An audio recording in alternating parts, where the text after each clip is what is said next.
Vamos a ver o vamos a estudiar ahora algunas de las funciones predefinidas o funciones globales que JavaScript tiene ya definidas, como decíamos, en su biblioteca, en su lenguaje. Aquí os pongo otro de los grandes referentes a nivel de documentación, como es W3 Schools, y que podréis encontrar mucha y muy buena documentación y ejemplos. Aquí podéis ver también el resumen de estas funciones y si pincháis en todas ellas veréis ejemplos. Vamos a ver tres o cuatro de estas funciones y el resto se van a ejecutar o se van a comportar de una forma parecida a estos ejemplos.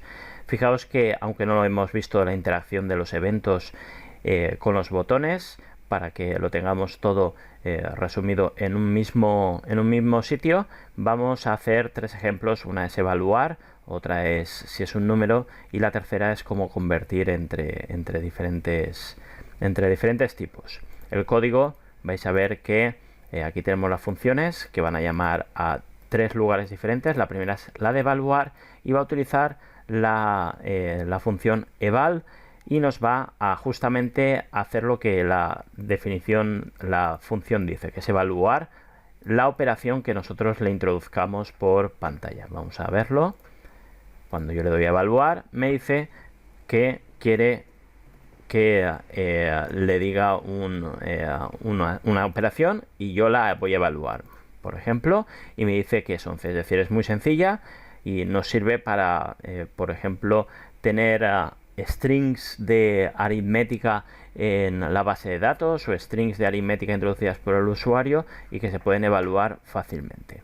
La de número pertenece a otro tipo de funciones, como habéis podido observar, no solo la de not a number, sino que también undefine o infinity, que nos puede is not a number, nos pueden facilitar la comprobación de que un determinado valor introducido por el usuario es o no es un número. Fijaos que una vez que el usuario introduce un número y nosotros queremos hacer un cálculo numérico, si nosotros utilizásemos ese algo introducido y no es un número, podría dar un error. Para ello tenemos esta función is not a number y lo que comprobará es si es un número o no es un número. Vamos a verlo en marcha. Aquí lo tenemos, es número, y imaginaos que yo pongo letras. Si yo pongo letras no introduce un número, pero si yo pongo un 34 me va a decir que es un número, e incluso si yo pongo un 45,67 también él va a considerarlo como un número. Muy sencilla, son herramientas que aparecen en todos los lenguajes de programación y que nos permiten, tal y como decíamos, realizar esas comprobaciones previas a realizar unos cálculos.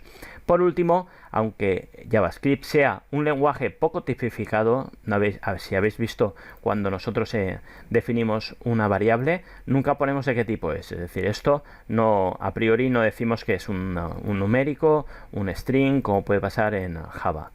Pero cuando nosotros queremos realizar operaciones, imaginaos que hemos introducido un número, el 8, y lo tenemos en input. Hasta la fecha siempre lo hemos manejado con alert, pero si hiciésemos 5 más el input, no podríamos, nos daría un error, puesto que no es un número, sino que es un string lo que se ha introducido o lo que ha recogido el prompt. Para eso utilizaremos parse int para poderlo convertir a un string.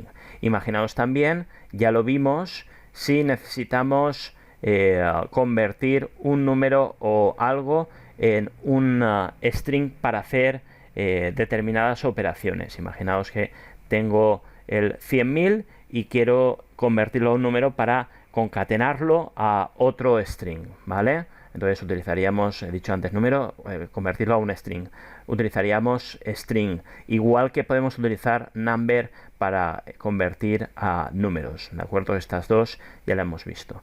Bueno, pues con estas dos convertiríamos convertiríamos un string bien a un integer, siendo redondeado, o a un número de coma flotante. Fijaos que aquí voy a hacer simplemente el parse int. El parse float es exactamente igual. Vamos aquí. Y si yo le pongo 34, el número es 34, pero ¿qué ocurre si yo pongo 23,89? Será redondeado a un número entero.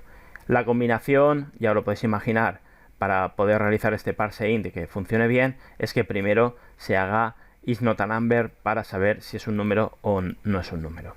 Como podéis observar, son funciones muy sencillas que nos van a facilitar o nos van a corregir o van a ser necesarias en el desarrollo de nuestras aplicaciones.